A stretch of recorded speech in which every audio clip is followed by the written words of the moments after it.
tarde. Boa tarde. Estamos ao vivo pelo Facebook. Bate-papo Coruja JF 006. É um bate-papo acumulado. Um bate-papo acumulado porque estou sofrendo um bloqueio, uma censura, tanto pelo Instagram quanto pelo Facebook. Estou bloqueado parcialmente numa página. Alguns algoritmos devem reconhecer minha face e aí eu não consigo fazer as lives, esses bate-papos. Então nós ficamos sem fazer alguns números.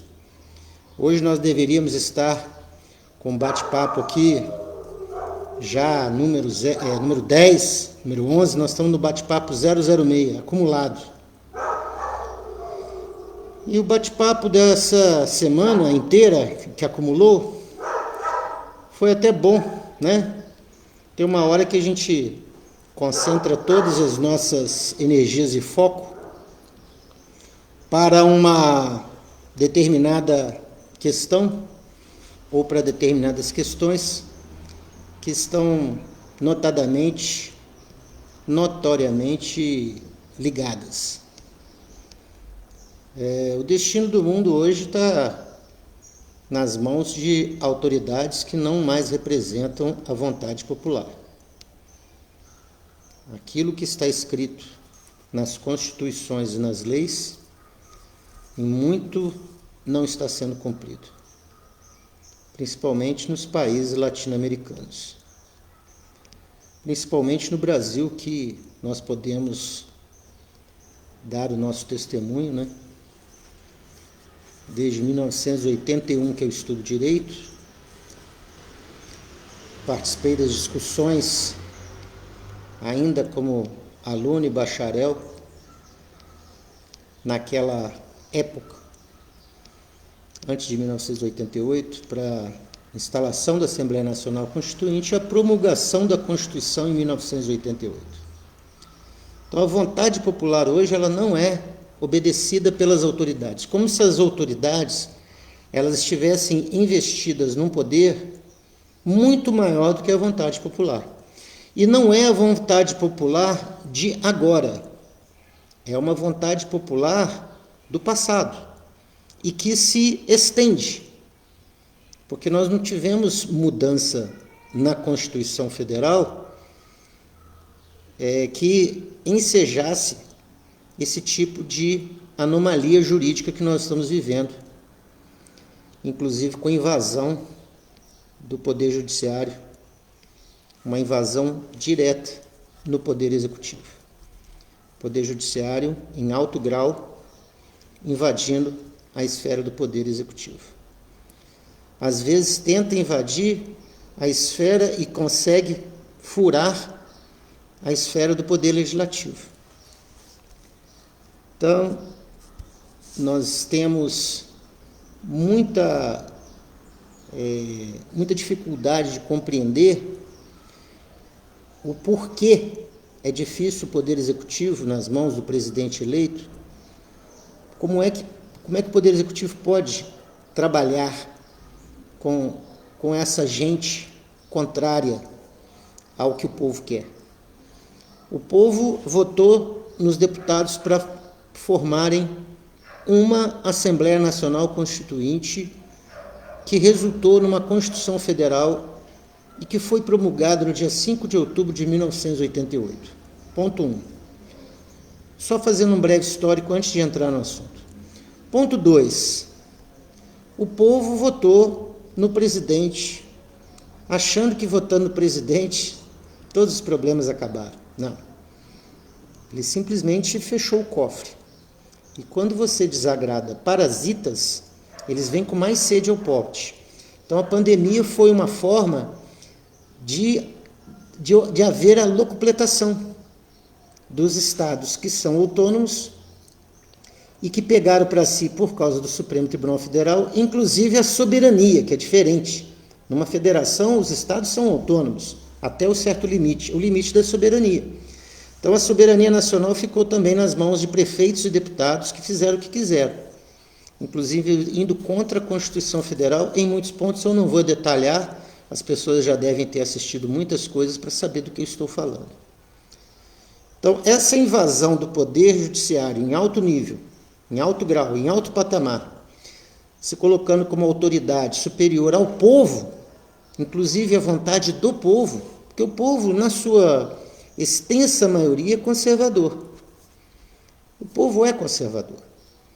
O povo não é progressista, que o meu amigo Eduardo Vieira diz que é regressista, e eu concordo, porque não evolui para aquilo que o conservadorismo do povo brasileiro, que é cristão na sua grande maioria, quer.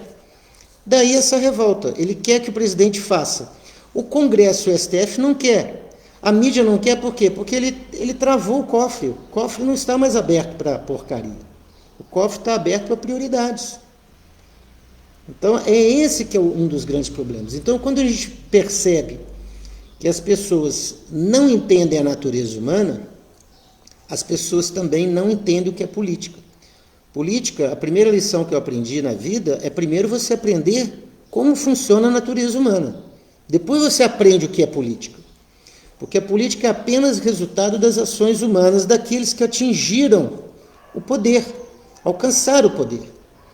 Então eles vão fazer aquilo que a natureza humana deste tipo de gente, né?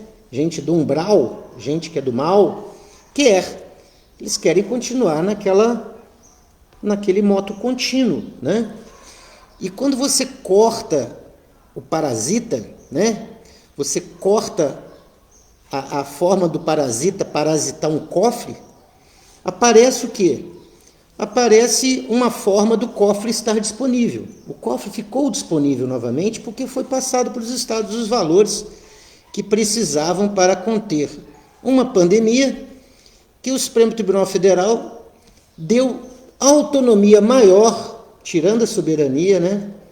Tirando aquela soberania da União, passando uma autonomia maior para os estados, falou assim, agora o cofre é de vocês. Na hora de apurar pela CPI, não vamos apurar quem roubou. Vamos apurar aquele que não pôde fazer mais, porque o STF não deixou. Não pôde unificar uma ação,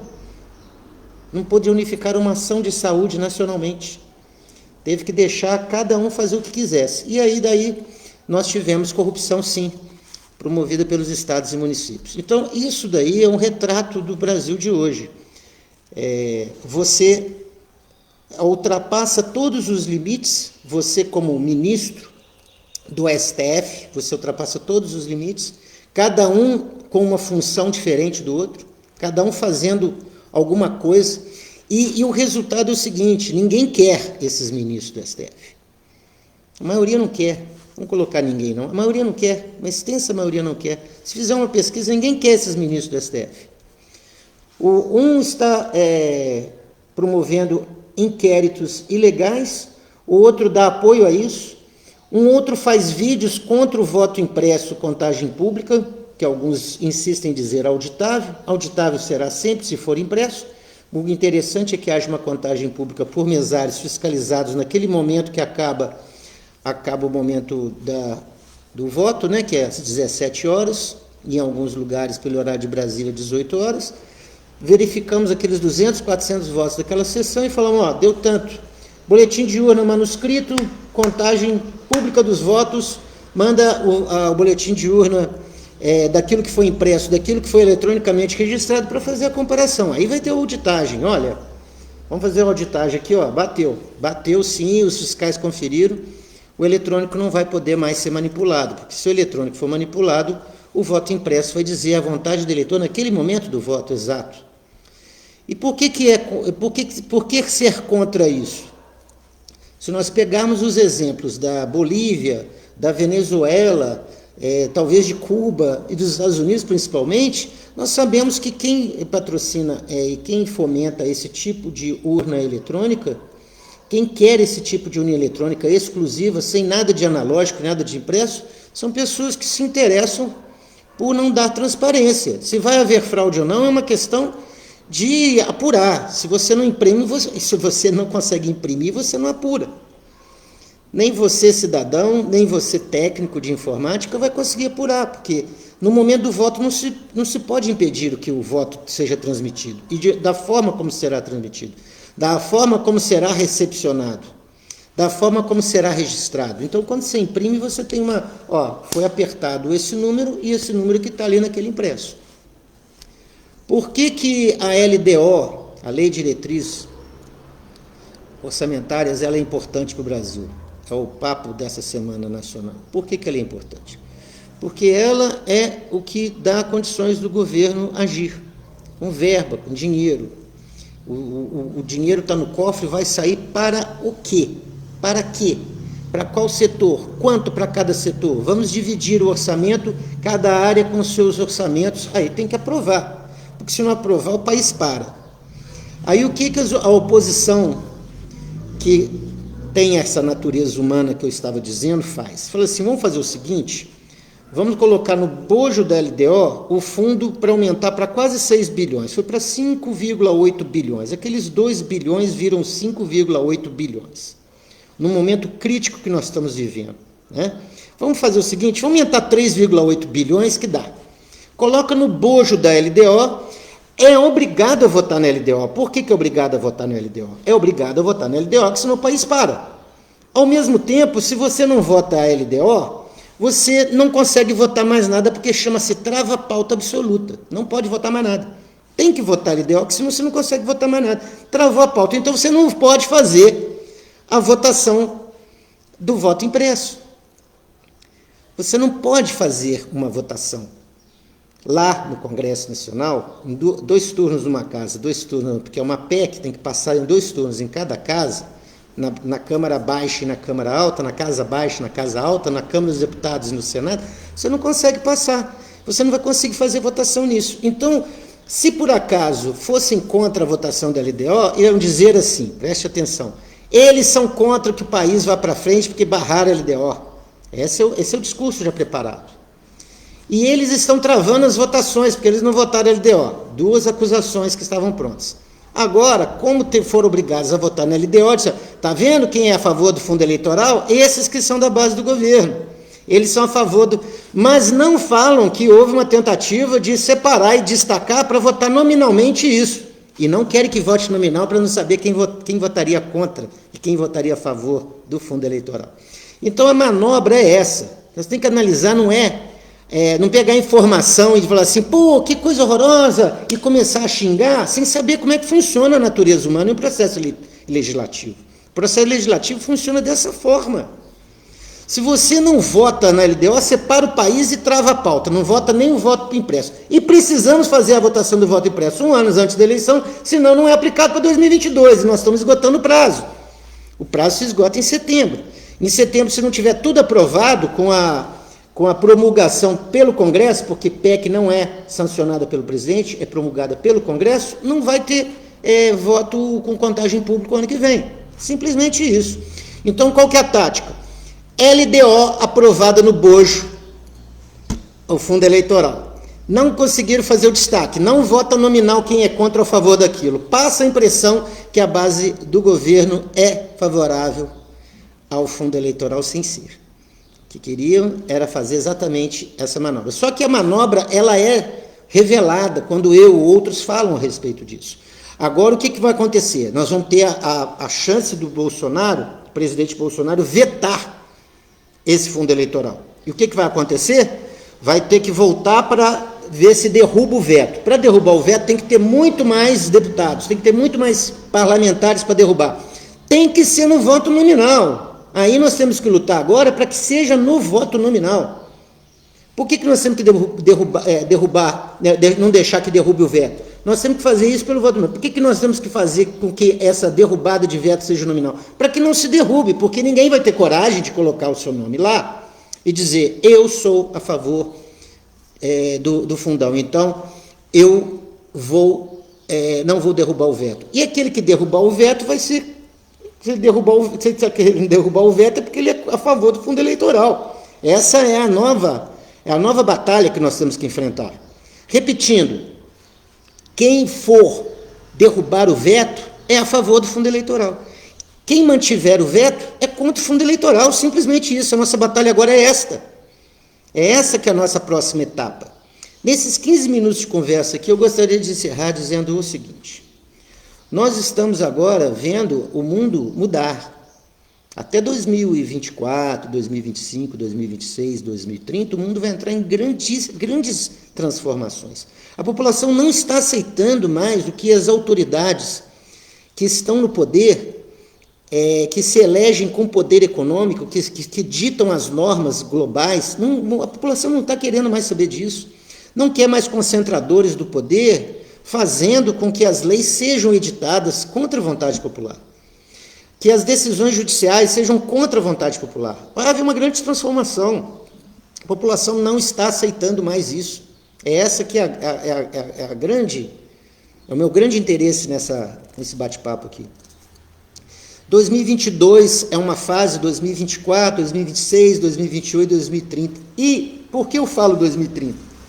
Porque a intenção desse povo é limitar você de viajar, porque você está gastando carbono. Querem limitar as suas viagens. Querem que você tenha protocolos ecológicos para você não viajar, para você não ir para um país, ou para você não gastar combustível de avião, para você não gastar combustível do seu carro, com a pauta ecológica. Querem aprovar o aborto, até com 9 meses. Eles querem que diminua a população mundial. Eles querem que tudo que está planejado, né, nessa agenda da nova ordem global, o nome que queiram dar, eles têm esse planejamento. Eles acham que o mundo vai acabar se não for aplicado esse plano, porque eles acham que vai ter muita gente. E tendo muita gente, vai ter muita fome. E muita fome vai ter muita guerra. Vai ter guerra por água, vai ter guerra por comida. Isso é subliminar. Ninguém vai falar isso, para não apavorar. O pânico se faz com o quê? Com uma pandemia. O pânico se faz com o quê? Com efeito estufa, com camada de ozônio, com o degelo o degelo dos icebergs. É isso que eles querem. Só que na hora que você vai para o cientista verdadeiro, aquele que explica a fundo, ele diz, não tem nada disso. Não está acontecendo isso. Não é efeito humano, isso é efeito da Terra. A Terra teve seus ciclos. Quando você começa a escutar os cientistas, você fala assim, então quer dizer que eu estou sendo enganado pelas mídias? Está sendo enganado pelas mídias que são suportadas, que são apoiadas por esses investidores gigantescos. Quando Cuba cair, quando Venezuela cair, quando a Argentina cair, todos os outros vão se levantar também, contra o que for parecido com isso. Porque não funciona. Concentradores de poder, concentradores de dinheiro, concentradores corporativos, concentradores de muito dinheiro para investir naquilo que lhes dê conforto, naquilo que lhes dê hegemonia. Concentração de poder e hegemonia, com tiranetes, que podem vender o país para interesse. Eu dou um exemplo. Não existe nenhuma privatização que o chinês faça, que a gente faça para chinês, por exemplo, se a gente for vender alguma coisa para chinês, que esteja sendo feita a privatização. Quando a gente privatiza alguma coisa e o chinês compra, quem está comprando é o Estado chinês, não é um privado chinês. Então a gente tem que ter cuidado com essas coisas. Não vamos privatizar no Brasil para deixar esse nosso tesouro, que seja, por exemplo, a Eletrobras, os Correios, o que seja. Não vamos deixar que o chinês compre terras agrícolas, agricultáveis. Nós temos que limitar, porque quem está comprando é o Estado chinês. Porque não existe capitalismo livre na China. Existe um grupo que apoia o PCC chinês, e esse PCC chinês é que controla quem pode ter ou não direito de comprar ou vender as suas cotas, porque cada um tem a sua cota de compra e venda, para não perder o poder daquele ficando com mais cotas e ficando com menos. Todo mundo tem que ter suas cotas. Esse é o capitalismo de Estado chinês. Então não podemos privatizar para que seja estatizado para o chinês. Então essas coisas todas têm que estar na cabeça da gente. O mundo está rodando dessa forma. Quando a gente vende por com fatias para várias empresas, os setores vão sendo sabiamente controlados. Fala assim, esse setor aqui é estratégico, nós temos que dividir o bolo e não poder deixar que eles vendam para pessoas interessadas em estatizar para a China. É isso. Então, nós estamos nas mãos de quem tem dinheiro, infelizmente. E quem tem dinheiro, o burguês, que é o socialista. O pobre, ele não é socialista. O pobre é trabalhador e quer só barriga cheia e ter direito de criar sua família do jeito que ele entende melhor. Porque a primeira organização é a família. Depois, a segunda organização é a cidade. A terceira organização, que era a vila, né? A terceira organização é o Estado. O Estado tem que ser regido pela família, tem que ser regido pelas cidades, tem que ser regido pelo que as pessoas querem, pelo voto. É assim que funciona. O Estado não tem que se servir da gente. Nós é que temos que nos servir do Estado, nos limites que a lei impuser, e quanto menor o Estado, ele vai ser mais eficaz, e a gente tem que pregar sempre um Estado suficiente e necessário. Nunca obeso e nunca ausente. Abraço do Coruja, JF. Até o próximo papo. Só para registrar, hoje é dia 19 de julho de 2021, estou encerrando às 13 horas e 46 minutos de uma segunda-feira.